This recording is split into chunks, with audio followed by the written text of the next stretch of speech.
दर्शकों नमस्कार। मैं सुजय प्रकाश उपाध्याय हूँ। मैं एक ज्योतिषी हूँ और आज मैं चर्चा करूँगा 1980 और 1990 के दशक में प्रचलित लोकप्रिय एक सर्वश्रेष्ठ अदाकारा अभिनेत्री रेखा की कुंडली के बारे में। रेखा का जन्म चेन्नई में हुआ था। रेखा की जो कुंडली है वह धनु लग्न की कुंडली है और धनु लग्न में मंगल और राहु अंगारक योग बनाते हुए हैं। इनकी कुंडली में लग्नेश उच्च का होके बैठा है, शनि उच्च का होके आय भाव में बैठा है, बुध के साथ सूर्य दशम भाव में है और नौमांश में भी जो मंगल है वह धनु लग्न में ही है, धनु राशि में ही है। इसलिए जो मंगल है वह वर्गोत्तम है। बुध नौमांश में नीच का है, शनि स्वग्रही है, बृहस्पति मित्र के घर में है पंचम भाव में सिंह राशि में और सूर्य और शुक्र कर्क राशि में है। आइए इनकी कुंडली के बारे में हम चर्चा करते हैं। इनकी कुंडली में जो अंगारक योग है लग्न में ही मंगल और राहु है और कहते हैं कि लग्ने वे पाताले चाष्टमे कुंज कन्या भर्त विनाशाया भर्ता कन्या विनाशद। मतलब कि यदि लग्न में 12वें भाव में, अष्टम में, सप्तम में यदि मंगल हो और उस पे राहु जैसे ग्रहों की दृष्टि हो तो कन्या जो वर है उसका विनाश कर देती है। वर की कुंडली में है तो वर कन्या का विनाश कर देता है। यद्यपि जो हमारे भारतीय ज्योतिष में जो बातें कही गई हैं उसमें यह जो कुंज दोष है वह 25 के उम्र तक लागू होता है। सरावली में या फलदीपिका में या शंभुहोरा प्रकाश में या जातक तत्वम में या भाव कुतूहल में यह बहुत स्पष्ट रूप से अंकित है, क्योंकि उस समय में विवाह बहुत जल्दी हो जाया करता था। बहरहाल ये जो मंगल और राहु है जो अंगारक योग बनाता हुआ है पूर्ण दृष्टि से सप्तम भाव को देखता है। संभवतः इसी कारण से इनके विवाह तो हुए, कुछ प्रेम संबंध भी बने, लेकिन दाम्पत्य जीवन इनका कभी भी सफल ना हो सका। अभिनेत्री की दृष्टि से इनका जो शनि का काल था, मतलब 1983 से लेके 2000 तक, वह अद्भुत तरीके का था। उसमें इन्होंने सफलता भी पाई, कई रिवार्ड्स भी मिले और बिल्कुल स्थापित सी हो गई। इनका शुरुआती दौर जो जीवन का है उसकी चर्चा हम बाद में करेंगे, लेकिन ये जो शनि की महादशा थी, शनि की महादशा में ये अभिनेत्री के तौर पे बॉलीवुड में बिल्कुल स्थापित सी हो गई। कई हिट फिल्में इनकी आई और शुरुआती दौर में ये बड़ी मोटी और भद्दी सी लगती थी। वो राहु का जो लग्न में होना और मंगल के साथ होना वो शुरुआती दौर में, लेकिन बाद में अपने शरीर को ठीक करके मेकअप का प्रयोग करके ये अद्भुत सुंदरी लगने लगी और अभी भी इन्होंने योगा और आसन और जिम के बदौलत अपने शरीर को बिल्कुल, शरीर सौष्ठव को बिल्कुल सुंदर सा बना के रखा है। 70 वर्ष में आप देखने पे लगेगी कि बिल्कुल युवा सी हैं ये। तो इनको देखिए कि इनकी शनि की जो इनकी महादशा है, शनि कैसा है? शनि इनका उच्च का होकर आय भाव में बैठा है। लाभ भाव जो 11वां भाव होता है वह लगभग सभी ग्रहों के लिए अनुकूल सा भाव है और यहाँ तो उच्च का शनि है। यह 1983 से लेकर 2000 तक इसने अपना विशिष्ट फल दिया और इस पीरियड में यह एस्टैब्लिश्ड हो गई। और इनकी धन की बात करें, मैं बराबर चर्चा करता हूँ कि धन के लिए दूसरा भाव देखिए, आय भाव देखिए और इंदु लग्न देखिए। तो इनका देखिए दूसरा भाव क्या है?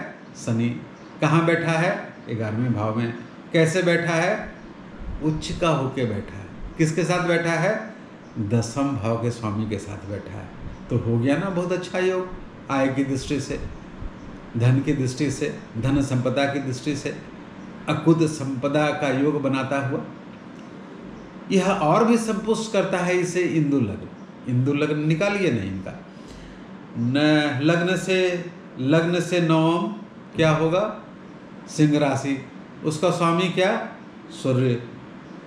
चंद्रमा से जो नवम भाव है वह भाव है शुक्र। तो सिंह और सूर्य और शुक्र, इन दोनों की कलाएं होती है 30 और 12, जोड़ दीजिए 42, इसको 12 से भाग दीजिए तो जो भाव आएगा वह भाव होगा 6। तो चंद्रमा से 6 काउंट कीजिए, यह आएगा कर्क। और कर्क में कौन सा ग्रह बैठा है? कर्क में उच्च का बृहस्पति बैठा है। और मैंने कहा था कि जब कभी भी हिंदू लग्न में उच्च का ग्रह बैठ जाए तो कोटेश्वर नामक योग होता है, अकूत धन संपदा होती है। ये अकूत धन संपदा की स्वामिनी हुई। कई विशिष्ट योग भी इनको मिले। इनकी कुंडली में अच्छे योग तो हैं ही, सब कोई जानते हैं, लेकिन कुछ इनके खराब योगों की हम चर्चा करें। इनकी कुंडली में कुछ कुछ खराब योग हैं। जैसे मैंने कहा पहले, मंगल राहु का योग लग्न में ही, पूर्ण दृष्टि सप्तम भाव पे, दाम्पत्य जीवन कभी ठीक नहीं हुआ। केंद्रुम योग इनके जीवन में कुंडली में है। केंद्रुम योग मतलब चंद्रमा के दोनों तरफ यदि कोई ग्रह ना हो, खाली हो घर, तो उसको केंद्रुम योग कहते हैं। इनकी कुंडली में है। सब कुछ होते हुए भी एक विशेष तरह की छटपटाहट, एक विशेष तरह का अभाव झलकता है इनके जीवन में। चंद्रमा से अष्टम में यदि शुरू हो तो उसे सकट योग कहते हैं। यह भी एक खराब योग है। तो यह भी परिवार पनपने नहीं देता, यह भी कुटुंब होने नहीं देता, यह भी एकाकी जीवन बताता है। तो ऐसे योग इनके जीवन में मुझे दिखते हैं। इनका कारकांश कुंडली भी निकाल के देखिए तो कारकांश कुंडली में भी जो शुभ बातें हैं वो तो हैं ही, कुछ जो अशुभ बातें हैं वह भी इनकी कारकांश कुंडली में दिखती हैं। कारकांश कुंडली का अर्थ क्या हुआ? वो पहले निकाल लीजिए आत्मकारक ग्रह। आत्मकारक ग्रह किसे कहते हैं? आत्मकारक ग्रह जो किसी राशि में सबसे अधिक डिग्री में होता है उसे हम कहते हैं आत्मकारक ग्रह। अब नवमांश में देखिए कि आत्मकारक ग्रह कहाँ बैठा है, उसको लग्न बना लीजिए और नवमांश में जो ग्रह जहाँ जहाँ जिस राशि में हैं उस राशि को उस कुंडली में डाल दीजिए तो आपका कारकांश कुंडली तैयार हो जाएगा। इनकी कुंडली में जो मंगल है वह सबसे अधिक डिग्री में बैठा है। नवमांश में मंगल धनु राशि में बैठा है तो धनु को मैंने लग्न बना दिया, नवमांश में जो ग्रहों की स्थिति है वहाँ डाल दिया। तो देखिए क्या बनता है, इनका मंगल वर्गोत्तम भी है। तो इनकी कुंडली में नवम भाव मतलब जो नवम राशि है, जो धनु राशि है वह लग्न हो गया और इसकी दृष्टि से जो सप्तम भाव का स्वामी हुआ वह बुध हुआ और बुध यहाँ नीच का होकर चतुर्थ भाव में बैठा है। नवमांश में बुध नीच का है, यहाँ भी वह नीच का होकर बैठा है और लग्न कुंडली में भी जो बुध है, जो सप्तमेश है, वह शनि के साथ बैठा है। तो इस कारण से संबंध हुए, प्रेम संबंध हुए, शादियां भी हुई। एक तो मुकेश अग्रवाल के साथ जो शादी हुई थी वो ठीक 11वें महीने के बाद, 11वें भाव में बैठा हुआ शनि 11वें महीने के बाद वह आत्महत्या कर बैठता है और अपने सुसाइड नोट में तरह तरह की बातें लिखता है। वह तो एक अलग विवाद का विषय है, लेकिन ये सब बातें दिखती हैं इनकी कुंडली में। तो कारकांश कुंडली की दृष्टि से भी जो इनका जो सप्तम भाव है वह सप्तम भाव भी अच्छा नहीं है।